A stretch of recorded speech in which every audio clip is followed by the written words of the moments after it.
자, 오늘 생활법률 최근에 한 배우가요. 자신의 그 SNS 계정에 공공도서관 이 바코드가 부착된 이 책에다가 밑줄을 친 그 사진을 올리면서 좀 곤욕을 치른 일이 있었습니다. 저도 봤어요, 기사로. 야, 이것이 단순한 민폐 행동이다. 아니다. 이건 범죄다라면서 이제 논란이 일기도 했습니다. 과연 이게 법적으로 문제가 되는지 법무법인 청일로 송지민 변호사와 함께 자세히 알아보도록 하겠습니다. 자, 변호사님, 네. 안녕하십니까? 네, 안녕하세요. 어서 오십시오. 네, 어서 오십시오. 그 배우계에는 한지민, 네. 네, 변호사계는 송지민서. 네. 아이고. 저도 이거 진짜 변호사님 기사를 봤는데, 책을 읽는다는 행위 자체는 참 바람직한데 어떻습니까? 우리 변호사님 평소에 좀 책을 읽으시나요? 왠지 많이 읽으실 것 같은데? 네, 저는 조금 읽습니다. 오. 네. 기록에 이제 지치면 딱딱한 법률책을 계속 보는 그거는 건 아니에요. 절대 읽지 않고요. 그건 기록으로도 충분하기 때문에 재밌는 책을 읽습니다. 어허. 예. 아니, 근데 책을 읽다 보면 이제 좀 이렇게 좀 넘기면서 접어지기도 하고, 이제 뭐 밑줄 따고 그럴 수도 있는데 참 이게 궁금하네요. 법적으로 네. 어떤 게 자, 있는지. 공공 도서관에서 빌린 거예요. 네. 밑줄을 긋는 행동이 법적으로 일단 그러니까. 문제가 됩니까? 네, 문제가 될 수 있습니다. 될 수 있습니다. 네. 이제 앞서 말씀하신 그 논란이 된 배우의 경우에는 이제 네. 평소 이렇게 책에 밑줄을 긋던 습관이 습관. 나왔다. 라면서 이제 변상하겠다는 어떤 사과문도 게재하기는 했는데 네, 예. 이제 이분이 과거에도 비슷한 상황이 있었다라는 게 알려지면서 이렇게 논란이 좀 일어났었죠. 오호. 근데 이제 질문하신 것처럼 이렇게 도서관 책에다 밑줄을 긋는 것은 법적으로 문제가 될 수 있습니다. 예. 이게 이제 개인의 소유가 아니고 공공재이기 때문인데요. 예. 연필로 이제 밑줄을 긋거나 낙서를 하는 행위는 이제 어떤 책에 이렇게 변형을 가해서 그 책의 완전성을 이렇게 해치는 행위이고 네. 그래서 재물손괴죄가 성립할 가능성이 있습니다. 이거는 이제 뭐 다른 이용자들의 깨끗한 상태의 책을 읽을 권리를 이제 침해하기도 한 거죠. 네. 다만 이제 기능이나 그 물건의 기능이나 가치를 떨어뜨리는 행위, 그러니까 효용을 해야 하는 행위라고 하는데요. 그거에도 이제 어느 정도는 차이가 있습니다. 단순하게 이제 연필로 그어서 지울 수 있는 수준하고 볼펜으로 지워서 이제 이렇게 볼펜으로 써서 지울 수 없는 경우에는 좀 판단이 달라질 수 조금 있습니다. 달라질 수도 있다. 오, 예. 그렇군요. 이런 행위도 재물손괴죄에 해당할 수 있군요. 자, 그렇다면 일단 이 재물손괴죄는 정확히 어떤 경우를 말하는지 한번 짚어주시죠. 네, 형법 제366조에 규정되어 있는데요. 예. 타인의 재물을 손괴하거나 은닉 기타 어떤 방법으로든 그 효용, 그러니까 쓸모를 해야 하는 행위를 재물손괴죄로 규정하고 있습니다. 예. 쉽게 말해서 남의 물건을 물리적으로 망가뜨리는 것을 의미하는데요. 원래의 기능이나 사용 가치를 떨어뜨려서 정상적인 사용을 어렵게 만드는 모든 행동을 말씀드릴 수 있습니다. 예. 법적으로는 이제 3년 이하의 징역이나 700만 원 이하의 벌금에 처해질 수 있는데요. 예. 다만 피해가 크지 않거나 합의가 이루어진 경우라면 뭐 벌금이나 기소유예로 마무리되는 경우도 있습니다. 예, 예. 근데 이제 이 재물손괴죄가 음. 과실에 의한 어떤 행위를 처벌하지는 않습니다. 그래서 이제 그게 고의성이 있었느냐 이거를 입증하는 게 관건인데요. 우연한 사고였거나 내 물건인 줄 알고 뭐 실수로 발생했다 이러한 사실들이 확인이 된다면 고의가 부정될 수는 있습니다. 예. 다만 이제 이거는 형사적인 부분에 있어서고 민사적인 손해배상 책임은 그대로 남아 있습니다. 아하. 우리가 일상에서 네. 이런 이 재물손괴죄가 생각보다 좀 많이 발생하는 것 같아요. 이게 구체적인 좀 사례로 좀 이야기를 해주셔야 될 것 같아요. 예. 이제 쉽게 접할 수 있는 어떤 사례들을 말씀을 드리자면 아까 말씀드렸던 것처럼 공공도서관의 책 이런 부분도 있고 그리고 이제 버스 정류장의 광고판이나 엘리베이터 아하. 이런 곳에 낙서를 하는 행위도 이거 많이 재물손괴죄에 보잖아요. 의외로 있더라고요. 그 낙서하는 사람들이. 예. 그리고 공원 건물이나 뭐 시설물 벽에 이렇게 큰 그림을 그리는 행위도 사실은 마찬가지입니다. 예. 또 이제 가끔 주차 문제로 시비가 붙어서 화가 난다고 상대방의 자동차를 발로 차거나 아하. 아니면 상대방 모르게 이렇게 아이고. 날카로운 것으로 긁는 행위, 뭐 타인의 그 차에 타이어 공기를 빼는 행위도 전형적인 어떤 괴물손괴죄로 해당할 예, 수 예, 있습니다. 예.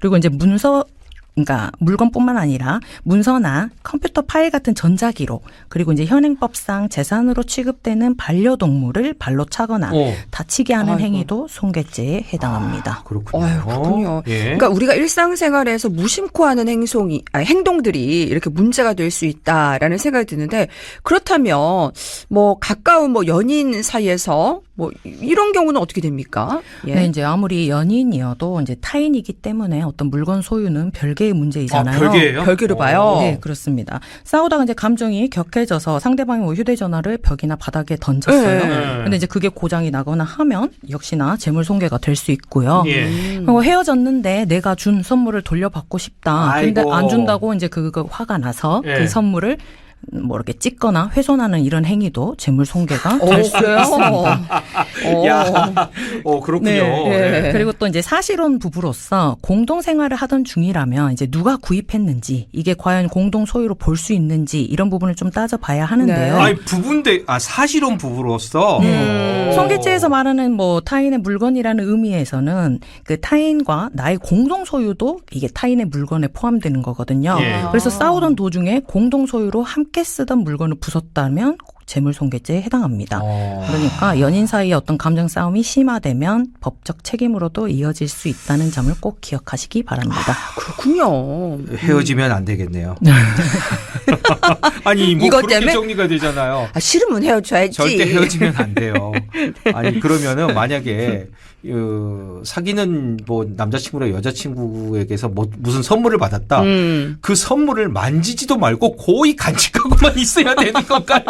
이런 생각도 들고 여러 가지 생각이 드는데 네. 자 그러면 이 재물 손괴와 관련해서 좀 유의미한 판례도 있을 것 같습니다. 좀 어떻습니까? 예. 네, 지난 2018년쯤 발생한 이야기인데요. 예. 중장비 운전사인 A 씨가 퇴근 후 늘 주차하던 공터 자리가 있었습니다. 예. 이제 평소처럼 그 자리에 주차를 하려고 했는데 누군가 먼저 그 자리에 차를 댄 거예요. 아하. 그래서 이제 화가 난 A 씨가 그 승용차가 나가지 못하게 차량 앞뒤로 철근 콘크리트 구조물을 바싹 붙여놨습니다. 네. 이제 이 차가 그 장애물 사이에서 오고 가지도 못하게 만들어버린 거죠.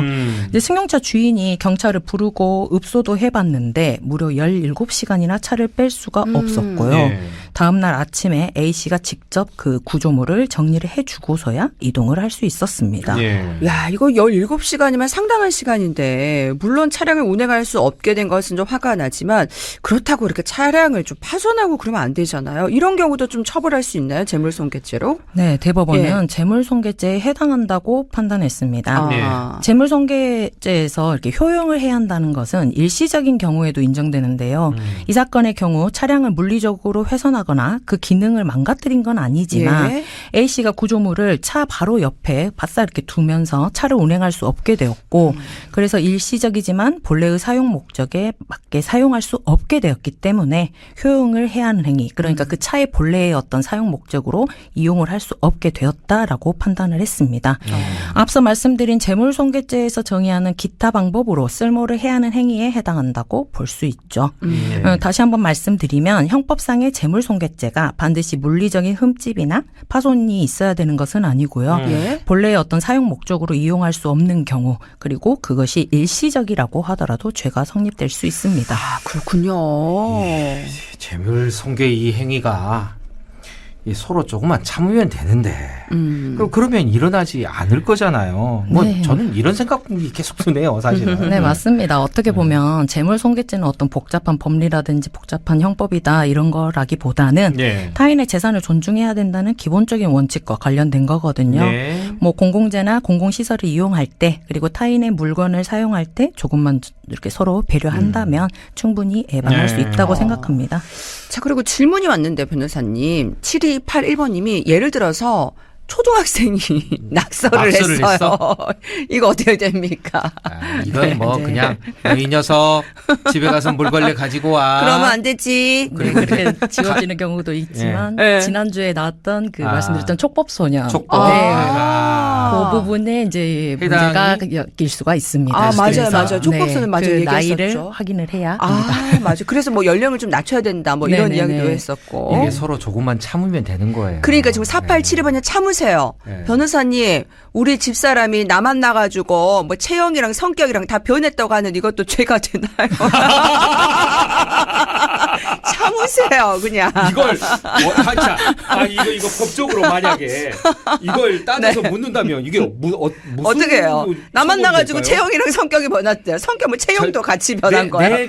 내가 처녀 때는 그러지 않았는데 당신만 날씬했는데. 나왔고 내가 얼마나 지금 뭐 조곤조곤한 사람이었는데 당신 때문에 이렇게 됐잖아 뭐 이거잖아요. 그렇지. 효용까지 해당하는지 효용에 해야 하는 네. 정도까지 이르렀는지가 가장 문제가 될 것 같습니다. 아하. 원만하게 합의하시기 바랍니다. 예, 참으세요. 그냥 자, 합의하시고. 아니, 그런데 변호사님이 네. 일시적이라고 하더라도 죄가 성립할 수 있다라는 얘기를 해주셨잖아요. 예, 참으세요. 네. 자, 우리 이렇게 재물손괴죄에 대한 이야기 나눠봤는데 우리 법무법인 청률로와 함께한 생활법률 코너 여러분 예, 예. 달리는 라디오에서는 오늘이 마지막이지만 여기가 끝인가 봅니다. 아니고 또 다른 시작이 있어요. 아하, 또 다른 자, 다음 주부터는 매주 월요일입니다, 여러분. TV의 남도 매거진 박유리 아나운서 예. 시간에 함께할 수 있으니까요. 계속해서 유익한 법률 정보 관심 가져주시고요. 다시 한번 여러분 연예계는 한지민, 우리 변호사계 송지민 변호사 많이 기억해 주시기 바랍니다. 마지막으로 혹시 하고 싶은 이야기가 네. 있으십니까? 퇴근 시간에 이렇게 청취자분들께 일상생활에 이렇게 접할 수 있는 법률적인 이야기를 좀 편하게 들으실 수 있도록 전달해 드리기 위해서 함께 일하는 이제 법인 변호사들이 최선을 다했었는데요. 예. 어떠하셨는지 모르겠습니다. 네. 그동안 이제 재밌게 들어주셔서 감사했고요. 저희는 시간을 옮겨서 네. 계속해서 재밌는 법률 이야기 들려드리도록 하겠습니다. 워낙 유능하신 분들이어서 워낙 말씀도 스카우트가 잘하시고 됐어요. 그러니까 네. 캐스팅을 나가셔가지고 그러니까 정말 눈물을 머금고 저희가 흥남 보내드리도록 울게 생겼어 지금. 네. 그러지만 저희가 법으로 만나지는 말게요. 네. 법무법인 청률로 네. 송지민 변호사와 함께했습니다. 오늘 고맙습니다. 네, 감사합니다. 네, 감사합니다. 예.